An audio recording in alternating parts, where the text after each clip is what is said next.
I stood in front of the floor-to-ceiling windows, fidgeting with the laser pointer as the late afternoon sun spilled orange across the conference room. My breath came in shallow bursts.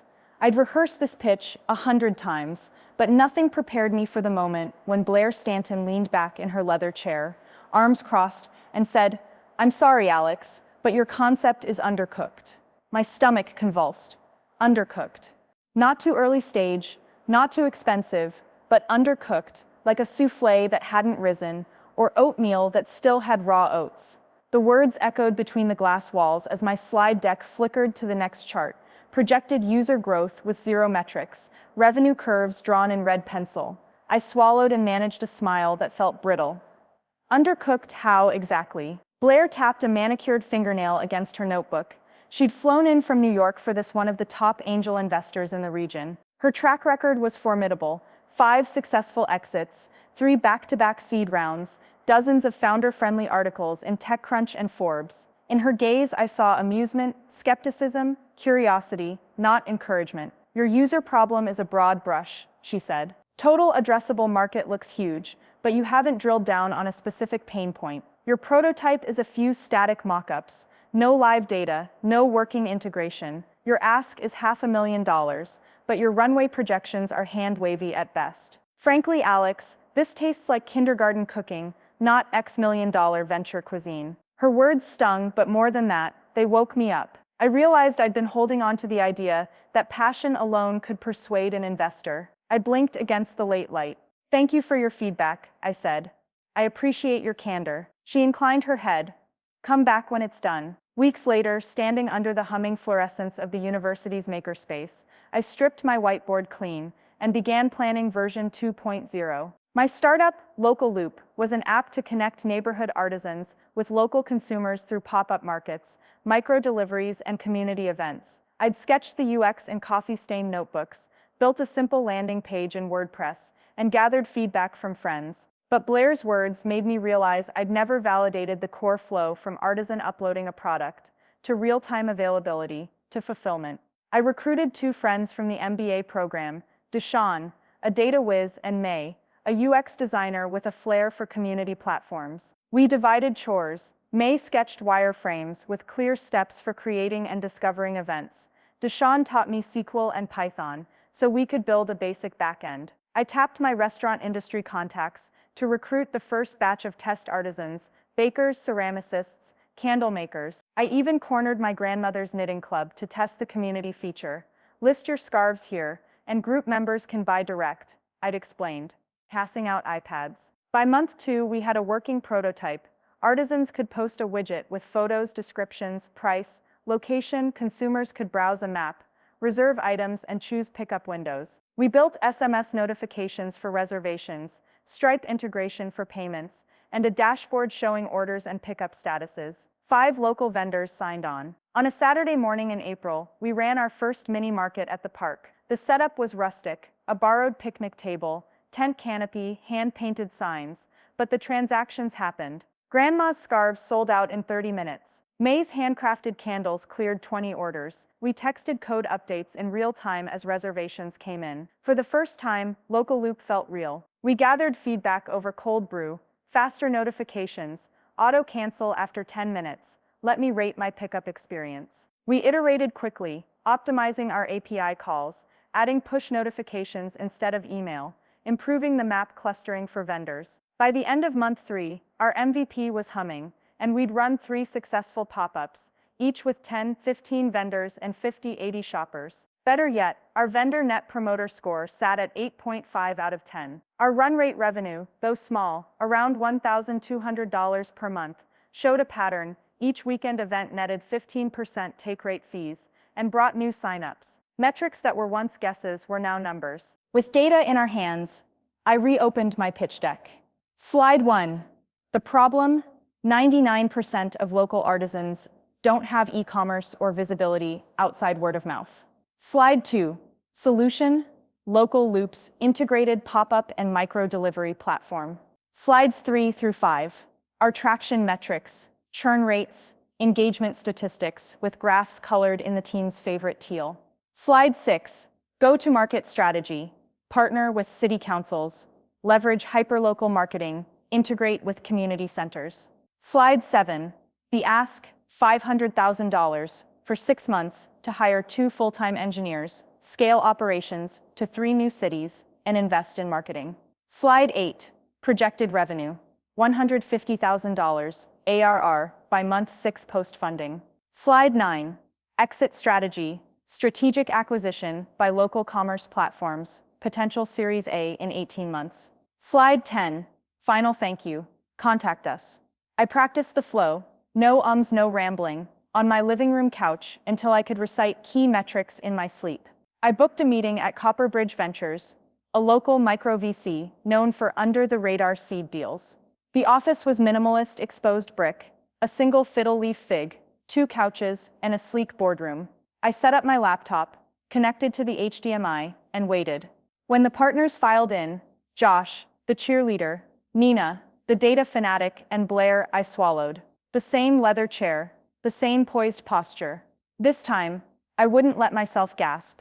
I launched into the deck. Within minutes, the cold weight in my chest melted into warm embers of confidence. I guided them through our weekend market demos, showed real screenshots of our vendor portal, played a 30-second clip of a grandmother beaming as she sold her first knitting. I walked them through the code architecture that allowed SMS in under 200 milliseconds. I explained how our reproducible playbook, operational guides, vendor onboarding, local PR templates could scale to any city with minimal headcount. When I reached FAQs, I paused. We've considered X and Y. We can integrate with Uber Eats for last-mile delivery. We can offer dynamic pricing for off-peak hours. We're agile, and then, any questions? Josh nodded. This is solid. Your traction is real, and the ask is reasonable, given what you've built. Nina leaned forward. I love the metrics, but how defensible is your moat? What's stopping a big food delivery app from cloning you overnight? I'd anticipated that. We're hyper-local. Our competitive advantage is our community network, city council endorsements, partnerships with neighborhood associations, deep vendor relationships. Uber Eats might replicate a feature, but they can't replicate trust. We're embedded. Artisans know us, shoppers know us, and municipalities find value in our economic impact reports. We're not just tech, we're civic. Blair watched with unreadable expression, then she nodded. Okay, final question. Do you have a co-founder agreement and cap table ready? I exhaled softly. Yes. Deshawn and I split 40-40, with 20% reserved for the option pool. We've filed an LLC and have clean equity. Legal's lined up if you're interested. She smiled, just enough truth to soften her eyes. Alex, this is well cooked. We'd like to lead your seed round with $550,000. My cheeks burned with relief and joy. Months of code sprints, cardboard booths, and dusty notebooks had paid off. Over the next 2 weeks, I closed with Copperbridge, onboarded 2 engineers, and opened planning for our first expansion city, Maplewood, last stop before the suburbs. Deshawn built the onboarding portal. May refined the UX for new artisans. I arranged meetings with Maplewood's Small Business Council and drafted a press release with local lifestyle bloggers. In parallel, I kept running our home office kitchens, testing seasonal recipes for the next flagship event. By month 6, Local Loop had launched in 3 cities, partnered with over 200 artisans, and processed 1,200 transactions. Our ARR hit $200,000, surpassing projections. Our user satisfaction scores climbed. We hired our first community manager and signed a pilot partnership with the City of Aurora's Economic Development Office. One Friday afternoon, Deshawn pinged me in Slack. Look who just applied to our accelerator program. He attached a screenshot of an applicant list for the Local Loop Accelerator, our brand new 6-month program supporting hyperlocal commerce startups. And there at the top, Will Stanton, the same Blair Stanton. My heart skipped a beat. The investor who once called me undercooked was now an applicant to join the community I'd built. She wanted in on our ecosystem to learn from our playbook, to access our network. I stared at that name, recalling the laughter and the doubt. Then I smiled, thinking of the tasting sessions, the code reviews, the midnight Slack calls. I typed back in Slack, "Well, this is interesting. Let's review her application next week." As I shut down my laptop, sunlight streaming through the makerspace windows, I felt a surge of vindication and excitement. 4 years ago, she tasted my raw pitch and walked away. Now she was knocking on our door, seeking the recipe we'd perfected. I shut the door on the empty workshop, grabbed my thermos, and headed down the stairs. Tomorrow, Blair Stanton would learn what it means to be truly cooked and what it takes to rise. I read Blair Stanton's application late into the evening, the glow of my laptop illuminating the strings of fairy lights I'd installed above my desk. Her resume was impeccable, her track record of successful investments, deep network in civic partnerships, and keen sense for consumer trends. She'd even pasted a brief cover letter in the text box. Dear Local Loop Accelerator Committee, I admire how Local Loop has empowered hundreds of artisans and reshaped community commerce. I'm seeking to pivot my career from pure investing to hands-on startup leadership. I believe I can add value by sharing best practices in capital raising and municipal partnerships while learning from the Local Loop playbook. I look forward to the opportunity to contribute and grow alongside the cohort. Sincerely, Blair Stanton. I set the application aside and leaned back. My mind replayed our boardroom pitch, her words slicing through my weekend prototype, and how far we'd come since. Part of me bristled. Did she truly respect our mission, or simply chase the next big trend? But another part felt an odd warmth. This was the same woman who'd called Local Loop undercooked. Now she wanted our secret sauce. That, I decided, deserved a fair hearing. The next morning, Deshawn, May, and I convened in our conference nook, steaming coffee cups in hand. We'd created clear accelerator criteria: authentic community engagement, demonstrated traction, aligned values around hyperlocal impact. The selection process was rigorous. Applications were anonymized and scored on product maturity, team cohesion, go-to-market clarity, and social benefit. On paper, Deshawn began, Blair's application ticks every box. But do we accept an investor into our startup cohort? He sipped an Americano. Could be awkward dynamics. May nodded. I agree. Peer learning is about shared experiences. She's from a different world, very top-down. Our founders are scrappy doers, coding in garages. Will she fit? I thought of my own journey, the sting of condescension that fueled my drive. I tapped the application summary. We need to test her commitment. Let's invite her for an interview. Our informal founders roundtable, tomorrow at 4 p.m. We'll gauge her humility, her willingness to get her hands dirty. They agreed. I drafted an email. Dear Miss Stanton, thank you for your interest in the Local Loop Accelerator. We'd like to invite you to our founders roundtable tomorrow at 4 p.m. at our makerspace. You'll meet the core team and 3 cohort members. We look forward to learning more about your journey and enthusiasm for hyperlocal commerce. Best, Alex Kim, CEO, Local Loop. I hit send, heart fluttering. At 3:45 p.m. the next day, May rearranged mismatched chairs, while Deshawn tested the conference room speakerphone. Vacuum cleaners hummed faintly in the adjacent co-working area. I straightened the Welcome Founders sign and wiped my palms on my jeans. At 4 o'clock precisely, the door slid open and Blair Stanton entered, immaculately dressed in dark jeans and a crisp blazer, her confident stride unruffled. She paused, surveying the room. 5 founders, each eyes bright with skepticism and intrigue. I stepped forward, extending a handshake. Blair, I said warmly, welcome. Her grip was firm. Thank you for the invite. It's a pleasure to be here. We exchanged brief courtesies, then the introductions began. Each founder, jam maker, urban beekeeper, micro distiller shared their 3-minute story, traction, pivots, lessons learned. Blair listened, nodding thoughtfully, occasionally jotting notes on a leather-bound moleskin. When it was my turn, I recapped Local Loop's evolution from wobbling bake sales to 3-city rollout, from beta prototype to a platform serving 200 artisans. I emphasized our ethos: community first, technology second. Then Blair spoke. I've long admired community commerce. My family's in hardware retail, but I realized bricks and mortar alone can't sustain relationships in a digital age. I've been advising startups for years, but I wanted a deeper, hands-on perspective. That's why I'm here, to roll up my sleeves, to learn operational grit, and to bring insights from scaling ventures in New York and beyond to help local founders like you navigate growth. Her gaze swept the room. I believe there's a powerful hybrid opportunity, merging platform models with hyper-local authenticity.